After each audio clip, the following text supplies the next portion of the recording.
Hello friends, আজকে দেখাবো 5 মিনিটের মধ্যে কি করে তোমরা ঘরে চাউমিন বানাতে পারবে। তার জন্য প্রথমে চাউমিনটাকে সিদ্ধ করে নিতে হবে। তারপর চাউমিনে দেওয়ার সবজিগুলোকে একটা একটা করে সব ভেজে নিতে হবে। যেগুলো সিদ্ধ হতে খানিক টাইম লাগে সেগুলোকে প্রথমে দেবো, আর যেগুলো তাড়াতাড়ি হয়ে যাবে সেগুলো পরে দেবো। আমি এখানে সবজির মধ্যে দিলাম একটু আলু, একটু গাজর, একটু মটর চিংড়ি। তারপর এদিকে দেখো চাউমিনটাও সিদ্ধ হয়ে গিয়েছে। একটু যদি ঠান্ডা জলে ধুয়ে দেওয়া হয় তাহলে চাউমিনটা ডাব ডাব হয়ে লেগে যাবে না। তারপর পেঁয়াজ আর লঙ্কাটা ভাজতে বাকি ছিল, ওটা শেষে দিলাম, দিয়ে একটু ভালো করে ভেজে নিলাম।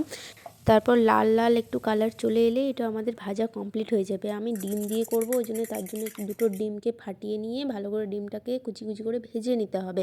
তাহলে ডিমটা চাউমিন আর সবজিগুলোর সঙ্গে ঠিকঠাক অ্যাডজাস্ট হতে পারবে এইভাবে ভাজলে। এবার একটু কড়াইয়ের মধ্যে তেল দিয়ে চাউমিনগুলোকে দিয়ে ভালো করে একটুখানি ভেজে নিতে হবে। তারপর সব ভাজাগুলোকে দিয়ে দিতে হবে, দিয়ে একটু নুন, একটু হলুদ, তারপর একটু টমেটো সস আর একটু সয়া সস, তারপর চাউমিনের মশলাটা দিয়ে ভালো করে নেড়ে নিলে আমাদের চাউমিন রেডি।